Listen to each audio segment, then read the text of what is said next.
This is Michael Popok. It's After Dark. Do you know where your legal AF is? Speaking of AF, let's talk about Jack Smith's massive filing and what it means for Donald Trump and his goose being cooked.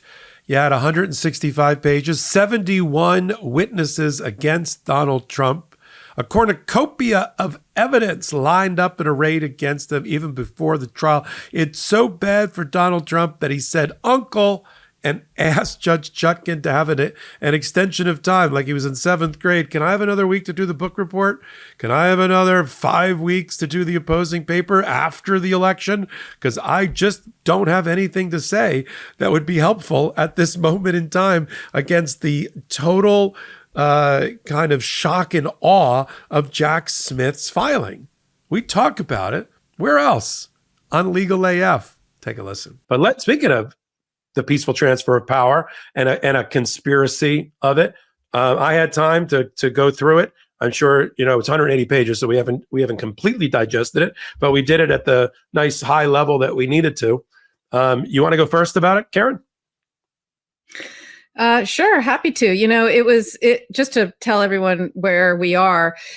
Jack Smith filed his big tome, his opus, his prosecution memo, essentially, that details what the facts are that are going to be presented against Donald Trump, what the law is, and what the issues are, and really kind of took Judge Chutkan spoon-fed to her exactly why it is that this new superseding indictment does not trigger presidential immunity that the United States Supreme Court created in Trump versus United States. And we were all a little bit scratching our head about what will we actually see, because there's been a lot of motion practice back and forth with a lot of harumphing on the part of Trump, saying, getting very, you can always tell by the number of adjectives they use and big words they use and calling things monstrosities and all of that. And they get so angry that you can always tell, they don't have the law on their side. So they're just sort of going insane. And so we just didn't know how much of this was going to be public, because some of it had to be redacted because it contained sensitive information, a la the protective order that is in place and has been in place for about a year in this case, that specifically says any sensitive material has to be redacted from there. And look, one of the things that Trump said was very much, one of the things Trump said was that he didn't want that protective order. So in this filing, he was like, well, we weren't even the ones who wanted it. Jack Smith, you were, but now all of a sudden, when this is a political thing, you want to drop this, this political monstrosity. It's biased. You could just tell how angry they are, because they just use words like that. But anyway, so we weren't sure what we were going to actually see, and right before we began Legal AF, it dropped about a few hours before, and so we just got a chance to kind of look at it. And the thing that struck me at first was, first of all, not that much is redacted, just really the names and where in the grand jury materials this information is located. So as you see in the footnotes where they cite to particular pieces of evidence, that's where it's the grand jury material kind of location, or where, meaning like in the transcripts where it is, or who did it, who testified, or whose witness statement was testified about in the grand jury. So it's just interesting that really all the facts are there. You can go through it and see. It's just they just insert whether it's co-conspirator 1 through 6. They took out number 4 because that was Jeffrey Clark from the Department of Justice, and the Supreme Court ruled that any DOJ stuff Trump was immune from because that is considered core. And so there were a lot of CCs. There was a lot of Ps, which are person, or witness, like person 1, person 2, went up to I can't even remember the number, but it went up to, I think, the 60s or 70s. They have a lot of people that they refer to in here, and companies, corporations. So, and the types of evidence that they have are are witness testimony. They have videos. They have books, quotes from books. They have they're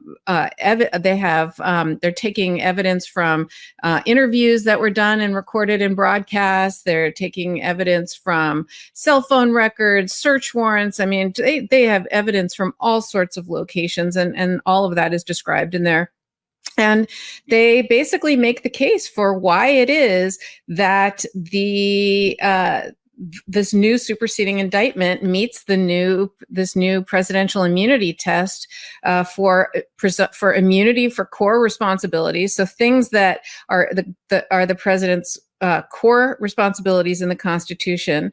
Those are things that he can never be prosecuted for, because he has to do those things, nor can Congress ever legislate and say he cannot do those things. So those items that are his core responsibilities, those are all the things that he is absolutely immune from. And so what's left in here and what they're fighting over is what Jack Smith's position is. Everything left is unofficial. It's just private citizen candidate Trump acting, and therefore immunity doesn't apply, and he gets to be prosecuted for it. But there is a category within this. Of course, Trump's position is no, everything was official, right? Everything. I'm immune from everything. So Judge Chutkan is going to have to determine, is it official or is it unofficial? Now, there's this middle category of presumptively, it's still official acts, but things that could go either way, right? It's your presumptively official acts, like things like when he talks to Mike Pence, but that could go either way, because Mike Pence could be acting as candidate Pence, or he could be acting as Vice President Pence. And if obviously he's acting as Vice President, talking to his president, they're both in the executive branch, that would be considered core that would be considered immune, and the government would not be able to rebut the presumption. So the first section takes you through all of the facts, and I'm sure we're going to go through it in more detail, but I'm just giving the high level kind of what this document is. And that's the first section. The second section, and it goes through the facts in excruciating detail, and it's quite long, and it's frankly it's the meat of or the heart of this document. But the second section is where they apply the law to the facts. And, in the way that you put your strongest argument first, right? And that's sort of what lawyers typically do. You always know what argument a lawyer thinks is its strongest argument. You can tell that Jack Smith thinks that he is like the thing that's not going to be stricken by even by this Supreme Court's rule. The thing that's not going to be stricken down is all of Trump's actions towards the states, because in the 7 swing states, he only called Republican governors or Republican election people. He called Republicans, and only in those states, and only in the ones that he lost.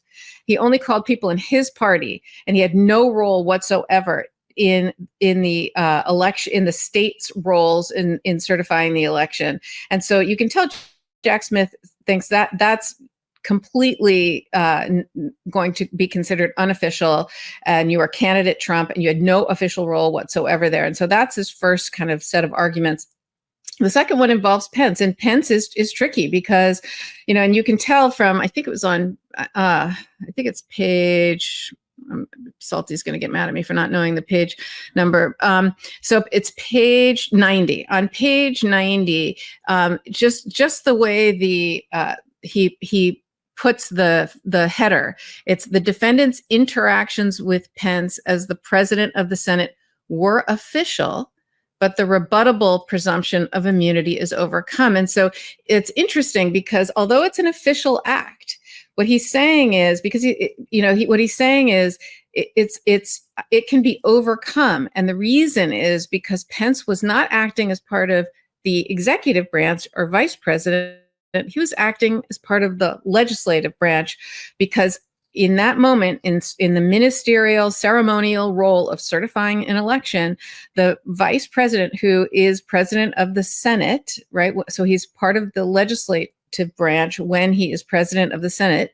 That rebuts it. It's no longer, although it's official, because he was acting officially, he is not part of the executive branch and therefore not immune. Now, so that is, again, going to be something the Supreme Court has to rule on, but, Smith puts that kind of second, as a second argument. And then, of course, the third argument, he goes kind of chronological for there into the whole January 6th conduct. And, when you read that section, and this is a long document, but anyone who wants to just remind themselves, of just how outrageous the conduct is, I say read that section, because I'll tell you, you can become, I don't know if it's numb to this or immune to it. I mean, Trump is and his MAGA people. I mean, just the fact that he could win, the fact that he has supporters, these blind supporters, the fact that he calls the Jan 6 rioters patriots. You kind of it has this effect of, you forget how egregious it was. And when you read that section, it comes back, and my blood was boiling when I was reading it. I just can't believe that this man, that this traitor, frankly, that this liar, I mean, he is a liar. And that is the other thing that's in this over and over and over again, whether you call it deceit, whether you call it disinformation, or you call it misinformation. They call it all three. He lies, lies, lies, and lies. Anyway, so that was sort of the third section. And I just think it's brilliantly written. And although it's long, I think everybody should read it. Yeah. So look, I'll give a high level too and call out some pages that I think were interesting in my first pass through the document. There'll be other passes. I joked with our team that you, me, and Ben could be doing hot takes for the next month on nothing but what the kernels of information we find here. Let me give some big picture observations for our audience and for those that don't read legal briefs for a living the way that Karen and I do, and to analyze them. First of all, it is unusual. In fact, the only reason that Jack Smith his hand was forced to file such a large evidence-based presentation of a brief, a closing argument, if you will, a worse for Donald Trump, a special counsel report before trial, before jurors are even picked. It's not because he wanted to. He didn't want to. It's because he would have been very content with having his original indictment, not having Judge Chutkan's decision about immunity upheld and the court above her, and we go to trial. And just for those that follow along around the world in our justice system, Donald Trump has everything that they have recited to in this 180 pages, and we'll talk a little bit more about it here. Donald Trump has a copy of it. There's no hiding the ball from the defendant in our criminal justice system. Whether you call it Jenks material or Brady material named after cases, there is an obligation under our system of government for the defense to be provided every scrap of documentation that's material that can go to his guilt or innocence. And they have all of it. So I don't want anybody to think that Donald Trump was shocked by anything that's in this 180 pages. Like, whoa, they got that co-CC4, co-conspirator 4. Shit, they got that teenager that used to work for me. They got that lawyer. He knows about all these. He has the witness statements for all of these people. He knows who has cooperated against him. He knows the lawyers, now disbarred, some not, that have cooperated against him. All the attorney generals, and he had more than one, attorneys general, and he had more than one, especially in the last days, have testified against him. He's known it. He's just not seen it all pulled together. Like it's like an amateur chef, versus like a 5-star or 3-star Michelin chef. All the ingredients are in the kitchen. He can see them all, but he has to watch the 3-star Michelin chef put them all together to say, oh shit, my goose is cooked, to continue. You can tell I'm hungry as I'm leading into dinner tonight. So we have that. Donald Trump is always known, but he hasn't seen the power of the presentation of how it would be. And I've said in another hot take about this, that you could read whole passages of this, not that Jack Smith is going to, as your opening statement or closing argument. Let me read from page 3 in particular, which if I were making a closing argument, it would be very similar to this in the case. And then I want everybody to understand that every line in this, you can put it back up, every line in this brief is supported by 1, 2, or 3 or more pieces of evidence against Donald Trump, and Donald Trump knows it. But now the American people know it in this decision. What I love, Just one last thing about before I read. What I love about Judge Chutkan, what I respect about Judge Chutkan, is that she didn't allow for mischief to happen this time around. She made her decision in 2 days, one day after full briefing had happened between Donald Trump and the government about how much of this should be redacted. To Donald Trump, redact more. In fact, don't even file anything. I don't want anybody to see this. It should be just pages of black. To the government, no, there's a factor analysis, and we've weighed the factors, and you should go with us. And the judge looked at it and said, yep, government had it right. But rather than saying, and I'm going to delay the decision to post this on the docket to give Donald Trump time to take an appeal, she ordered the clerk to immediately publish it on the public docket. Boom. In no time. There wasn't even a second for Donald Trump to try to stay the order and block this from happening. Right in time for legal AF. That's one. So on page 3, when the defendant, every time I say defendant, it's Trump, lost the 2020 presidential election, he resorted to crimes to try to stay in office. With private co-conspirators, the defendant launched a series of increasingly desperate plans to overturn the legitimate election results in 7 states that he lost: Arizona, Georgia, Michigan, Nevada, New Mexico, Pennsylvania, and Wisconsin, now known as the targeted states. His efforts included lying to state officials in order to induce them to ignore true vote counts. I called this Trump bingo. So if you had lying to state officials, manufacturing fraudulent electoral votes in the targeted states, attempting to enlist Vice President Pence to obstruct Congress's certification of the election by using fraudulent electoral votes, and when all else failed, on Jan 6, directing an angry crowd to attack the Capitol to obstruct the official proceeding, you win Trump bingo.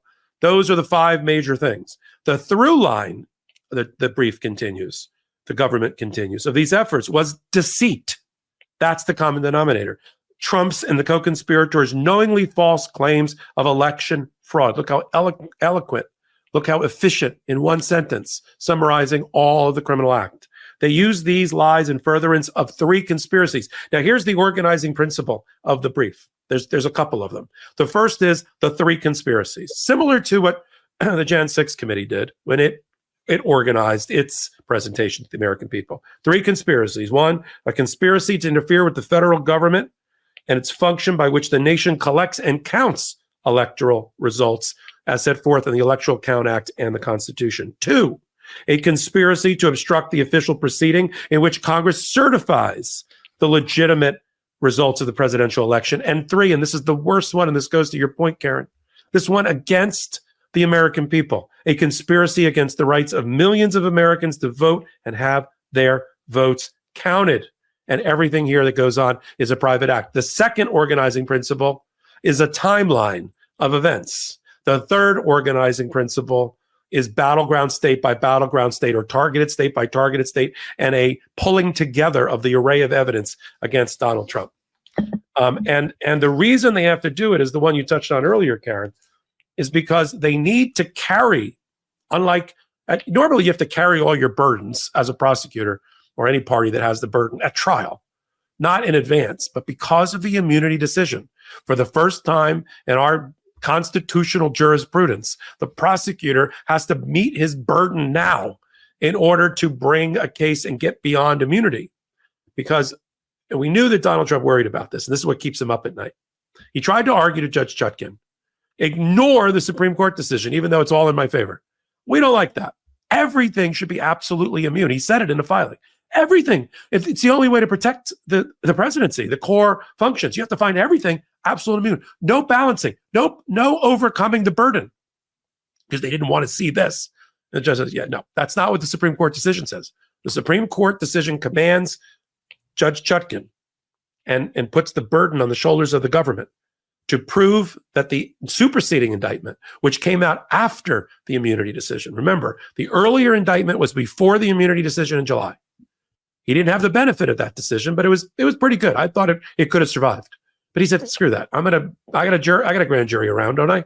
Okay, let's get a superseding indictment, knowing now the exact categories of things that are allowed and not allowed under this decision. And he did it.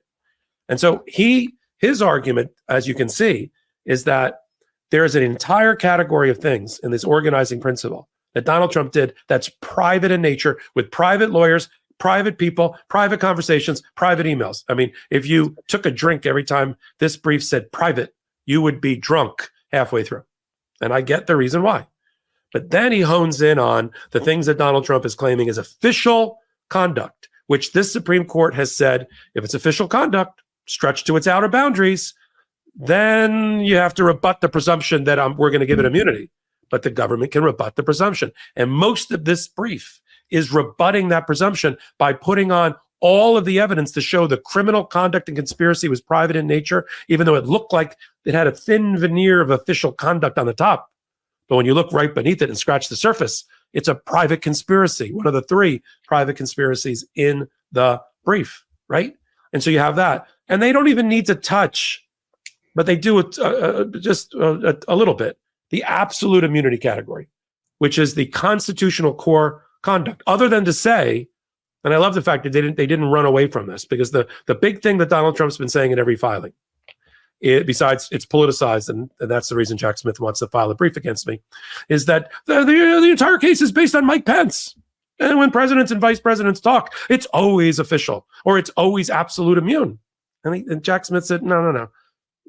Even when he went back to the new grand jury, he put Mike Pence in there because it's part of the criminal conspiracy to pressure Mike Pence, and they needed it because in order to overcome, there's another issue here, one last cycle of issues, one more wheel that's spinning. It's like a complicated watch, mechanism. One more wheel spinning is that Judge Chutkan also has to decide how many of the 4 counts against Donald Trump survive. 2 of them, obstruction of an official proceeding, was put on life support because of an earlier decision called Fisher, but there's a way around it. There's a way to thread the needle and make that survive. It's the use of fake or false evidence, and that's the fake election certificates, which ties you to Mike Pence, because it's not just it's not standing alone. Like, hey, look, fake elector certificates for sale. No, you have to take the fake elector certificates and you have to pressure Mike Pence with them, and then get him to capitulate and go, well, can't figure it out. Got a whole nother slate of electors here. Seem to be for Trump instead of for Biden. Let's throw it over to the House and let the House pick Donald Trump as president. That was the object of the conspiracy. So you got to tell the story with Mike Pence. And they did it in a way that I think survives the immunity decision. But my last takeaway, this 180 pages, again, we'll be doing breakdowns of all this, is that this is a masterful presentation and a suggestion or a preview of the mountain of evidence and witness testimony, dozens of them, by Republicans and Donald Trump's own people against him once they get into a wood paneling of a courtroom one day. Because when you read this, and we commend everybody to read it for themselves, every line in it, American people outside of this audience, is supported by evidence and witnesses. Not the prattle of Donald Trump, the death prattle of Donald Trump as he goes down the drain in a campaign and he'll say anything to get elected. Evidence, empirically positive evidence. Former prosecutor Karen Fried McNiffalo there. Michael Popok, regular co-founder of Legal AF. And we do that particular podcast twice a week, Wednesdays and Saturdays at 8 p.m. Eastern time, right here on the MeidasTouch Network. We got so much to talk about at the intersection of law and politics that MeidasTouch and Legal AF got together and said, we need a new channel. We need a new additional channel parallel to and in collaboration with the MeidasTouch Network. We're calling it, what else? Legal AF MTN for MeidasTouch Network.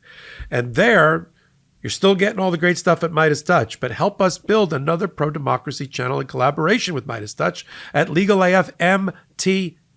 You're going to find me. I'm curating and I'm the executive producer of everything over there at the intersection of law and politics. Find out what 40 million people a month already know, that Legal AF is the home of commentary and analysis at the intersection of law and politics like no other.